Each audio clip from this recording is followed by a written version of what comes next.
Hai channel, welcome to my guys. Terima kasih udah mengklik video ini. Kan ada nggak sih temen kalian yang bucin banget sama pasangannya? Bahkan dia itu sangat ketergantungan sama pasangannya ini, walaupun pasangannya ini parasit banget guys. Taunya cuma ngorotin dia doang. Ada beberapa orang yang super posesif banget sama pacarnya guys. Sampai mereka tuh harus tahu password media sosialnya. Sampai nih ya, ada kasus yang dialami oleh seorang perempuan yang bernama Jody. Dia tinggal di Amerika dan nama lengkapnya Jody Ann Aries. Dia lahir di California pada tanggal 19 Juli 1980. Sebenarnya Jody ini lahir di keluarga menengah ke atas. Kedua orang tuanya sangat sukses dan Jody memiliki satu kakak tiri, dua adik laki-laki dan seorang adik perempuan. Tapi meskipun kelihatannya kehidupan Jody ini normal-normal aja, ternyata Jody pernah memberikan pernyataan bahwa kedua orang tuanya ini sangat keras kepadanya.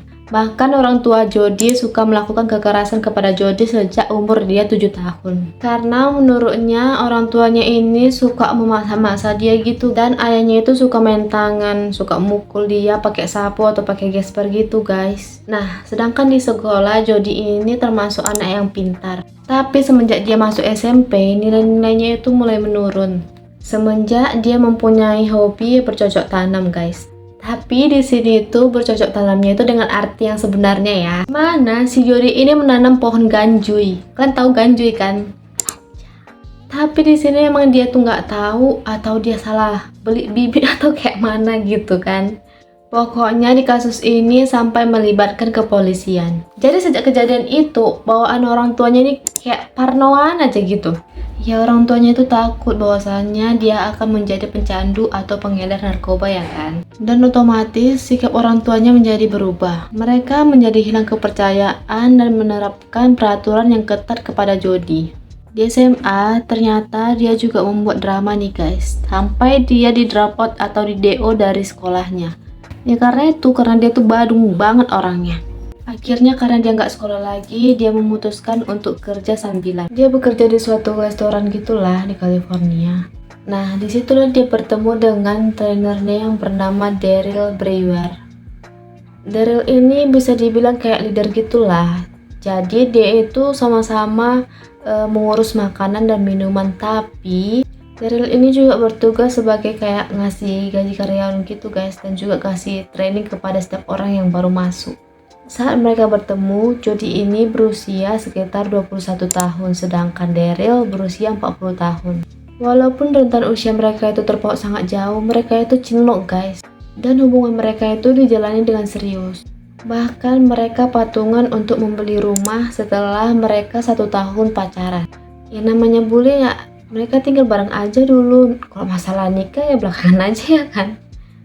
Waktu mereka membeli rumah, mereka setuju tuh untuk patungan. Setengah uang dari Daryl, setengah uang dari Jody. Kayak sum-suman gitu lah guys, kalau orang sini bilang. Karena menurut Daryl, Jody ini dulunya orang yang sangat bertanggung jawab dan juga penyayang. Itu makanya Daryl berani mengambil keputusan untuk membeli rumah bareng-bareng. Tapi sayangnya hubungan mereka itu semakin buruk guys. Tiap hari kerjaan orang itu berantem aja mulu. Bahkan mereka itu mengalami finansial atau keuangan yang sangat buruk. Jadi Jody ini memutuskan untuk mengambil pekerjaan part-time untuk mencukupi kebutuhan mereka. Dimana Jody ini mengambil pekerjaan dengan 3 perusahaan sekaligus. Jadi karena pekerjaan yang sangat sibuk, jadi dia tuh nggak ada quality time untuk si Daryl ini guys, pacarnya ini. Sampai Jody ini diundang dalam salah satu acara di tempat dia bekerja. Dan dia diundang dengan salah satu teman kerjanya yang bernama Travis Alexander. Ya pada saat itulah mereka jadi cinlok guys. Ya, pulang dari situ mereka mantap-mantapan. Nah, selingkuhlah si Jody ini. Nah, semenjak dari situ mereka jadi sering-sering itu kabar-kabaran, SMS-an ataupun kirim-kirim email gitu. Namun sayangnya si Travis ini kayak nggak beneran sayang gitu sama si Jody guys.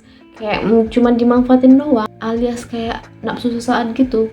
Jadi si Jody ini udah mulai tergila-gila tuh sama si Travis. Dan kemungkinan juga si Daryl ini udah mengetahui tuh atau udah ngeh gitu kalau si Jody ini udah selingkuh sama yang lain gitu kan. Akhirnya, mereka putus dengan cara baik-baik. Nggak lama setelah mereka putus, di bulan Februari di tahun 2007, si Jody ini jadian lah tuh sama si Travis. Dan dia tuh bucin banget sama si Travis ini, guys. Si Jody ini sering banget mengupload foto-foto mereka berdua di sosial medianya. Tapi sedangkan si Travis nggak pernah tuh sama sekali mengupload foto mereka berdua di akun sosial medianya. Malah kayak nggak dianggap gitu, guys. Kayak nggak diakui gitu. Si Travis ini juga sering banget menebar-nebar pesonanya kemana-mana. Tapi memang si Jody ini udah tahu kalau si Travis ini kelakuannya seperti itu, geng. Makanya si Jody ini sering sakit hati dan cemburu dengan kelakuan lakinya itu. Sampai 4 bulan mereka setelah pacaran, mereka putus lah. Tapi setelah mereka putus, si Jody ini kayak menyesal. Kayak dia tuh nggak bisa move on sama si Travis ini. Namun si Travis ini kayak nganggep setengah hati gitu, guys. Toh dari dulu memang dia nggak pernah serius sama si Jody ini. Karena memang si Jody ini bucin banget sama si Travis. Kayak kecintaan banget gitu. Jadi si Jody ini frustasi banget dengan hubungannya setelah putus. Akhirnya dia melakukan berbagai cara agar dia bisa kembali lagi sama si Travis. Salah satunya dengan cara menggoda si Travis ini biar mau mantep-mantepan sama dia, geng. Tapi walaupun begitu, si Travis ini kayak menganggap si Jody ini kayak pelampiasan nafsunya aja gitu. Tapi mereka tuh nggak balikan. Namun si Jody ini pantang menyerah, guys. Dan dia pengen banget untuk balikan lagi sama si Travis ini.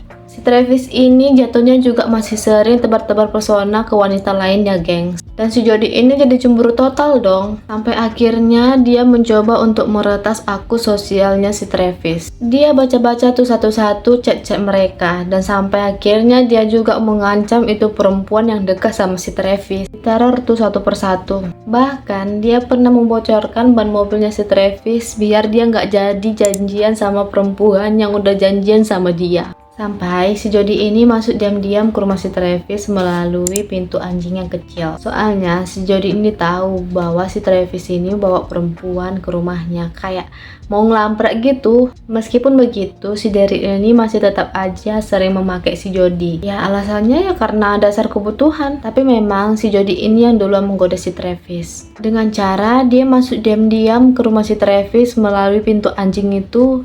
Dan dia bugil aja gitu di depan si Travis. Yang namanya buaya kalau dikasih daging ya nggak akan nolak ya kan. Pokoknya hubungan mereka ini berlanjut sampai di tahun 2008. Pada tahun itu juga si Jody ini harus pindah ke rumah kakek dan neneknya di luar kota. Yang nggak tahu karena kebetulan juga, sebulan setelah si Jody tinggal di situ, rumah kakek dan neneknya ini kerampokan, gengs. Dan uangnya itu raib semua. Anehnya, 2 hari kemudian, nggak tahu dari mana, dia ngepet atau dia nuyul, atau jangan-jangan dia yang merampok rumah neneknya ini. Soalnya, dia mampu menyewa mobil mewah berhari-hari dan pergi ke tempat si Travis. Pas di perjalanan, dia sempat mampir ke rumahnya si Daryl, mantan pacarnya dulu, untuk meminjam 2 galon bensin. Si Daryl ini mau-mau aja tuh mengasih bensinnya ini, tanpa berpikir aneh-aneh gitu.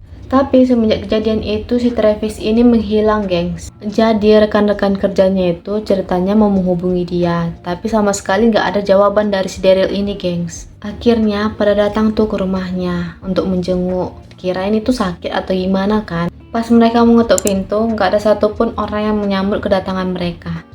Kayak nggak ada orang gitu, gengs. Hingga ada salah satu teman mereka yang mendobrak paksa pintu rumahnya. Karena mereka juga mencium bau busuk dan curiga. Pas mereka masuk paksa ke kamarnya si Travis, mereka melihat si Travis ini udah bersimbah darah. Mayatnya itu bentuknya itu udah kayak nggak karuan gitu, geng. Dan mayatnya ini diperkirakan udah membusuk 5 hari. Si Daryl ini udah menjadi bangke, geng. Dan pas polisi datang, mereka itu nggak menemukan semacam benda-benda hilang atau benda-benda yang berantakan, serta tanda-tanda orang yang masuk paksa. Kayak nggak ada perampokan gitu. Saat polisi mengotopsi mayat si Travis ini, mereka menemukan 29 kali bekas tusukan dan 1 tembakan di kepala yang menandakan bahwa orang yang membunuh si Travis ini mempunyai dendam yang mendalam. Di TKP, polisi ini juga menemukan bahwa sepertinya si pelaku ini mencoba membersihkan tempat kejadian. Buktinya memang ditemukan beberapa pakaian si Travis yang ada di mesin cuci masih ada darahnya. Tapi ada satu hal yang aneh. Di mesin cuci itu, polisi menemukan adanya kamera. Meskipun keadaannya sudah rusak, polisi mencoba memperbaiki memory card yang ada di kamera itu. Setelah diselidiki, ternyata kamera itu punya si Jody, gengs. Akhirnya si Jody ini diinterogasi dong.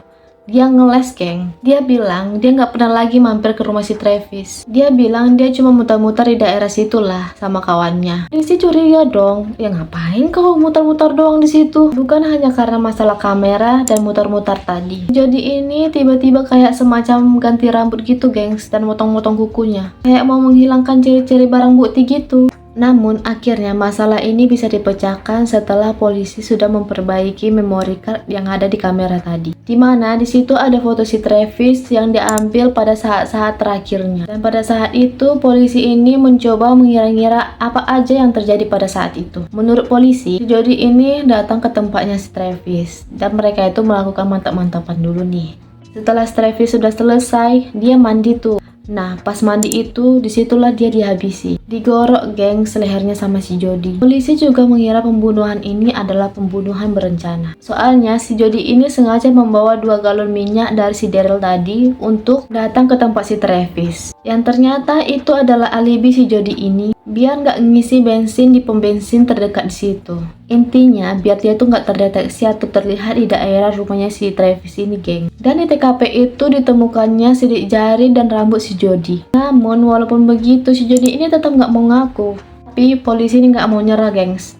Polisi ini tetap mendesak si Jody ini biar mau ngaku. Sampai akhirnya polisi menemukan peluru yang ditembakkan ke kepala si Travis tadi itu mirip sama senjata yang dimiliki kakek neneknya si Jody. Nah, dari situlah si Jody ini mulai ngaku bahwasanya memang dia yang membunuh. Tapi dia bilang itu hanya semacam bentuk perlawanan. Nah, si Travis ini ternyata suka memukulin dia. Dan di situ dia juga mengungkapkan pernyataan yang di awal tentang penganiayaan dari orang tuanya. Ketika dia mendapatkan penganiayaan dari si Travis, itu semacam menjadi kayak trigger untuk dia sama background waktu dia kecil dulu. Dia juga menunjukkan bukti bahwa salah satu jarinya itu patah karena kekerasan yang telah dilakukan si Travis.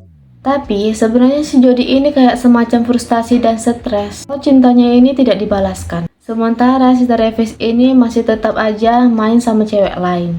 Sampai si Jody ini kesetanan sampai gelap mata. Sampai akhirnya si Jody dihukum seumur hidup tanpa adanya keringanan apapun. Karena dia dianggap melakukan pembunuhan berencana yang diklarifikasikan sebagai tahanan kelas berat. Nah gitu, gengs, kasusnya si Jody ini. Kita boleh cinta, tapi jangan sampai bucin sebucin-bucin Jody-nya. Sampai menghilangkan nyawa orang gitu. Nah, sekian dulu pembahasan kita kali ini. See you next video, guys. Bye-bye.